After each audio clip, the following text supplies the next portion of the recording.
మన ప్రభువును రక్షకుడైన యేసుక్రీస్తు నామున మరొకసారి మీ అందరికీ నా శుభాభివందనాలు తెలియజేస్తున్నానండి.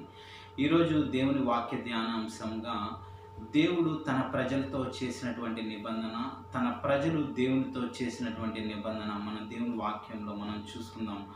మనము ఈ లోకంలో జీవిస్తున్న వారమైనప్పటికీ కూడా మనం దేవుని వారమై ఉన్నాము అనేది మనం ప్రతిదినము జ్ఞాపకం ఉంచుకోవాల్సినటువంటి విషయం.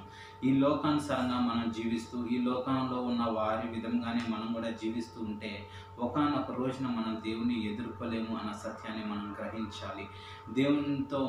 దేవుడు మనతో చేసే నిబంధనని మనం ఏమంటామంటే నిత్య నిబంధన అని అంటాము. మనము దేవునితో చేసేటువంటి నిబంధనని యథార్థ నిబంధన అని దేవుని వాక్యంలో మనం చూస్తూ వస్తాం.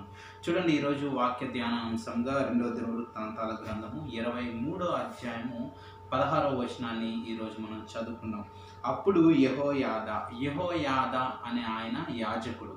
యెహోయాదా జనులందరూ యెహోవా వారై ఉండవలెనని ఎలా నిబంధన చేశాడు? ఇక్కడ నిబంధన యొక్క సబ్జెక్ట్ ఏంటి అంటే జనులందరూ యెహోవా వారై ఉండవలెనని అని జనులందరితోనూ రాజుతోనూ నిబంధన చేసెను.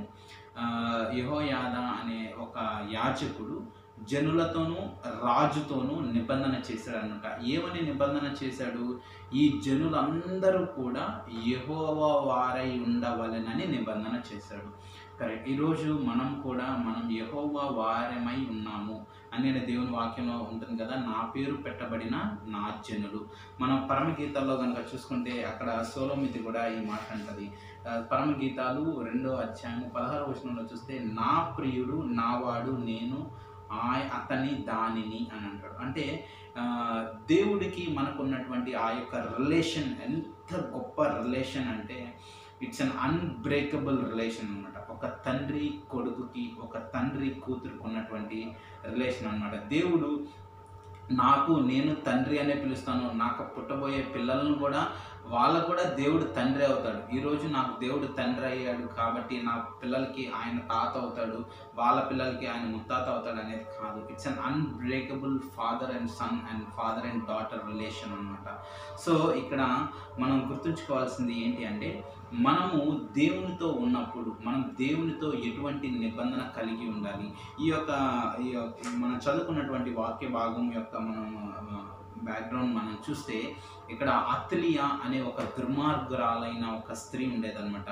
దేవుని ప్రజలు బూరలతోనూ ధ్వనులతోనూ ఆర్భాటముతోనూ ఆ విధంగా ఉన్నప్పుడు ఆమె ఏం చేస్తుందంటే చూడండి, 2వ దినవృత్తాంతాల గ్రంథము 23వ అధ్యాయము 12 నుండి 15 వచనాలు కనుక మనం చూస్తే అక్కడ అత్లియా ఏం చేసిద్దో అక్కడ ఉందన్నమాట.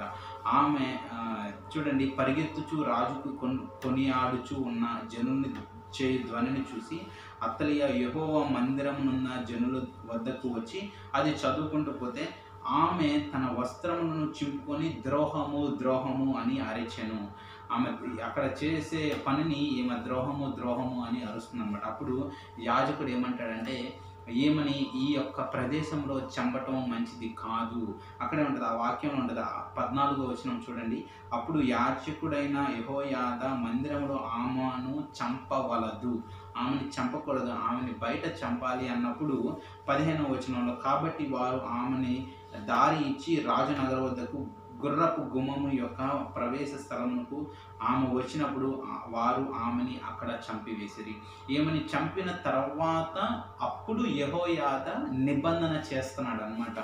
అసలు ఈ స్త్రీ ఎవరు? ఏమని దుర్మార్గురాలైన స్త్రీ అని ఎందుకు అంటున్నాము అంటే ఆమె తన పిల్లలకి చెడుని నేర్పించుకుంటూ వచ్చినటువంటి స్త్రీ అనమాట.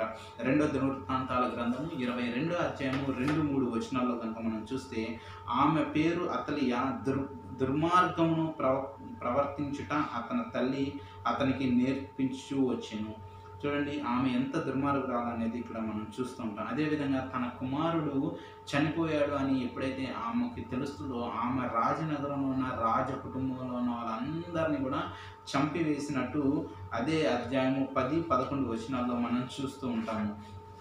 ఏదేమైనప్పటికీ కూడా మనం ఈ లోకంలో 2 తలంపుల మధ్య మనం ఉండకూడదు. కొన్ని సార్లు లోకానుసారంగా, కొన్ని సార్లు దైవికంగా నులివెచ్చని జీవితము అనేది దేవునికి ఇష్టం కానే కాదు. రెండు తలంపుల మధ్య జీవితం దేవునికి ఇష్టం కానే కాదు. మనం వేడిగా అయినా ఉండాలి, చల్లగా అయినా ఉండాలి, కానీ నులివెచ్చని జీవితం అనేది దేవునికి ఆయాసకరమైనటువంటి జీవితం అని మనం గుర్తెరగాలి.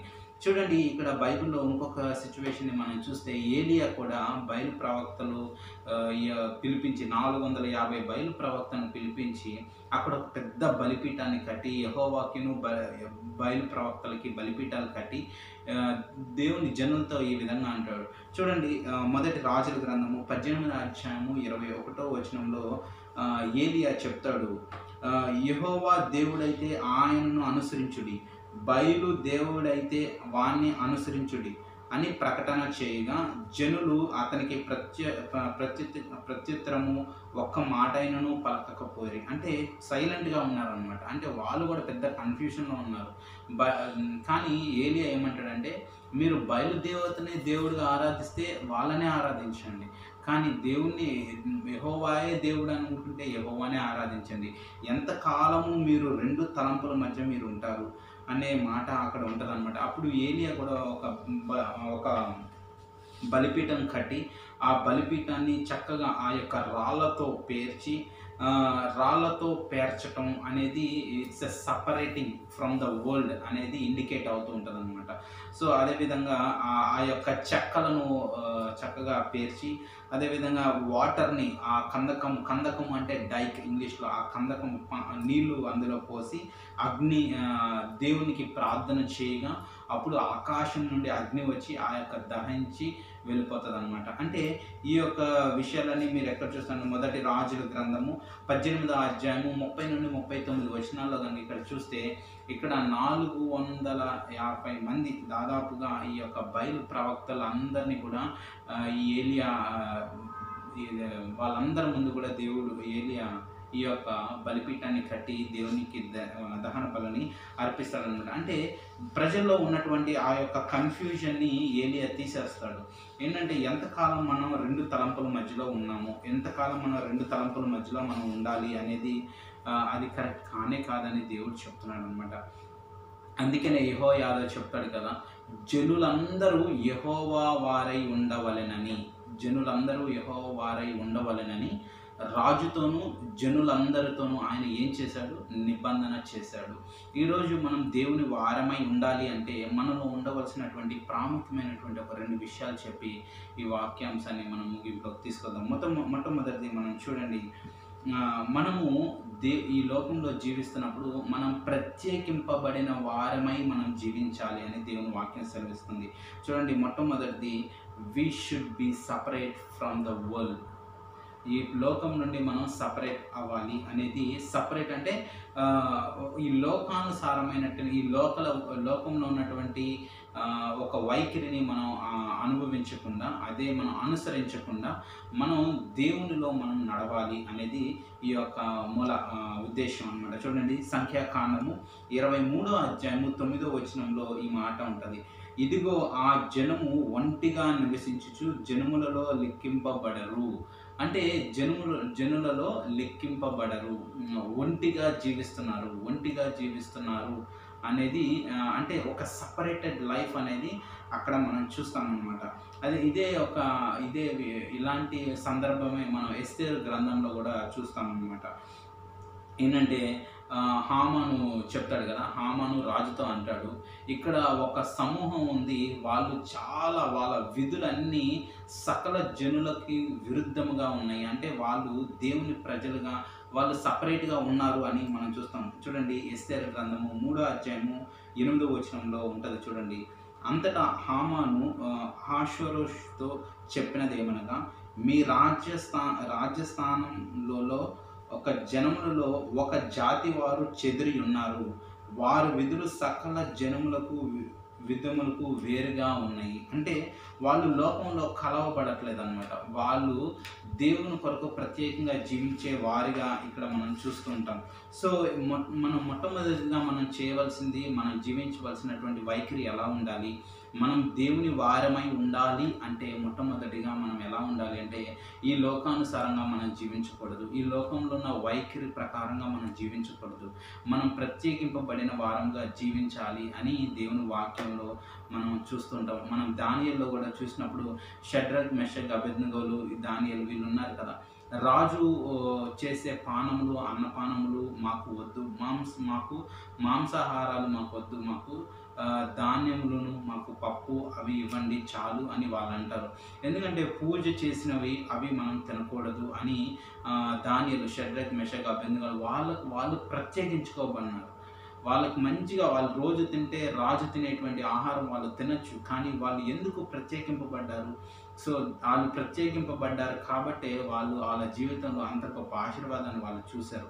అగ్ని వంటి శ్రమల గుండా వాళ్ళు వెళ్ళినప్పుడు ఆ అగ్నిలో కూడా దేవుడు వారితో ఉన్నాడు అని దేవుని వాక్యంలో మనం చూస్తాం. దానియేలు సింహపు బోన్లో ఉన్నప్పటికీ కూడా ఆ సింహపు బోన్లో దానియేలుతో పాటు దేవుడు ఉన్నాడు. దేవుడు ఆ సింహాలని గద్దించి వాటిని నోళ్ళను మూయించాడు అని మనం చాలా స్పష్టంగా మనం చూస్తాం. మనం ప్రత్యేకింపబడిన వారమై ఉండాలి. రెండోదిగా మనం చూస్తే మనం ఆయన పేరు పెట్టబడినటువంటి జనులు, మనం ఆయన కొరకే జీవించాలి. చూడండి ఇక్కడ రెండోది మనం చూస్తున్నాము. 2వ దినవృత్తాంతాల గ్రంథము 7వ అధ్యాయము 14వ వచనంలో దేవుని వాక్యం ఈ విధంగా ఉంది. నా పేరు పెట్టబడిన నా జనులు తమను తాము తగ్గించుకొని ప్రార్థన చేసి నన్ను వెదికి తమ చెడు మార్గములను విడిచిన ఎడల, దేవుని యొక్క వాక్యంలో conditional Bible promises, God's promises ఉన్నాయన్నమాట. మీరు ఇలా చేస్తే నేను ఇలా చేస్తాను, మీరు ఈ విధంగా ఈ కార్యం చేస్తే దీనికి ప్రతీకారంగా నేను ఈ విధంగా మీరు చేస్తాను. అది ధన్యతలో కూడా మనం చూస్తాం కదా.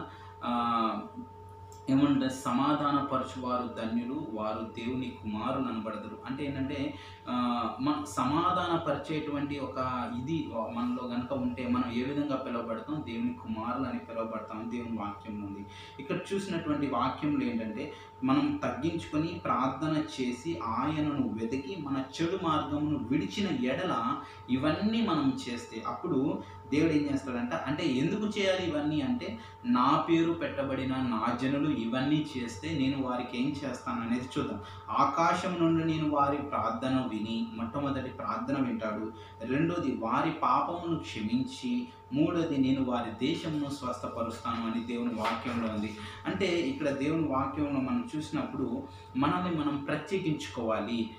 రెండోదిగా మనం ఏం చేయాలి అంటే మనం మన చెడుతనను విడవాలి. మన పాపాన్ని దేవుని దగ్గర మనం ప్రార్థనలో మనం ఆ పాపాన్ని విడిచిపెట్టాలి. అదేవిధంగా దేవుడికి మనం ప్రార్థన చేయాలి. అప్పుడు ఆకాశము నుండి ఆయన మన ప్రార్థనలు ఆలకిస్తాడు. నా పేరు పెట్టబడిన నా జనులకి నేను ఖచ్చితంగా చేస్తాను అని దేవుని వాక్యంలో ఉంటుంది. అదేవిధంగా ఇక్కడ చూడండి, నా పేరు పెట్టబడిన నా జనులు అని ఈ ఇర్మియా గ్రంథము 15వ అధ్యాయం 16వ వచనంలో కూడా 16వ వచనంలో కూడా దేవుడు చెప్తాడు, నీ పేరు నాకు పెట్టబడెను గనుక అన్న మాట అక్కడ మనం చూస్తాము. మనం క్రిస్టియన్స్ అనగానే మొట్టమొదటిగా దేవునికి మహిమ వెళ్తుంది. క్రైస్ట్ అనే పేరు మనం ముందు కలిగి ఉన్నాం కాబట్టి దేవునికి మహిమకరంగా మనం జీవించాలి, దేవునికి ఇష్టానుసారంగా మనం జీవించాలి అనేది మనం నేర్చుకుంటాం అన్నమాట.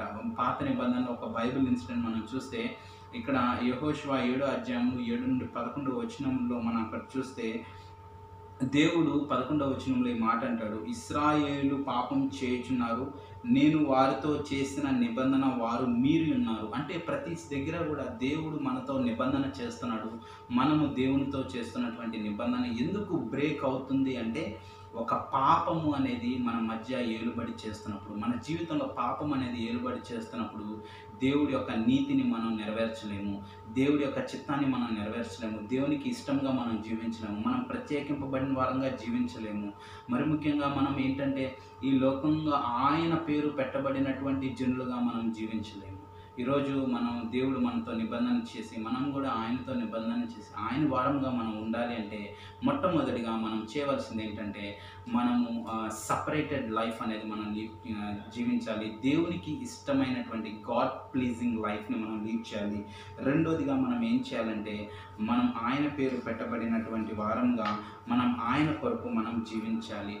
దేవుడు ఇచ్చిన వాక్యాన్ని దీవించును గాక. మీ కొరకు చిన్న ప్రార్థన చేసి ముగిస్తాను. పరిశుద్ధుడా, ప్రేమగల దేవా, నా గొప్ప రాజ్యానికి వందనాలు రాజు. సాయంకాల సమయంలో నాయన ప్రభువా, మీరు మాకు ఇచ్చినటువంటి, మీరు మాతో మాట్లాడినటువంటి తేటమైన వాక్యాన్ని బట్టి నీకు వందనాలు. నైనా నిబంధన, మీరు మాతో చేసిన నిబంధన, మేము మీతో చేసే నిబంధన నైనా ప్రభువా, మొట్టమొదటిగా మేము మీ వారమై ఉండాలి. నీ పేరు పెట్టబడిన నీ జనులుగా మేము ఉండాలి. నైనా మేము ఒక ప్రత్యేకింపబడినటువంటి జీవిత వైఖరిని మేము జీవించాలి ఈ లోకంలో. అట్టి కృపను మా అందరికీ దయచేయండి. ఈ వీడియోని ఎంతమంది అయితే చూస్తున్నారో వాళ్ళందరికీ నీ మెండైన ఆశీర్వాదాన్ని కుమ్మరించండి. నీ కృపలో భద్రపరిచి క్షేమాన్ని దయచేయమని నా ప్రభును, నా ప్రియ రక్షకుడైన యేసుక్రీస్తు అతి శ్రేష్టమైన నామములో ప్రార్థన చేసి పెట్టుకుని పొందుతున్నాను తండ్రి. Amen. May God bless you and praise the lord.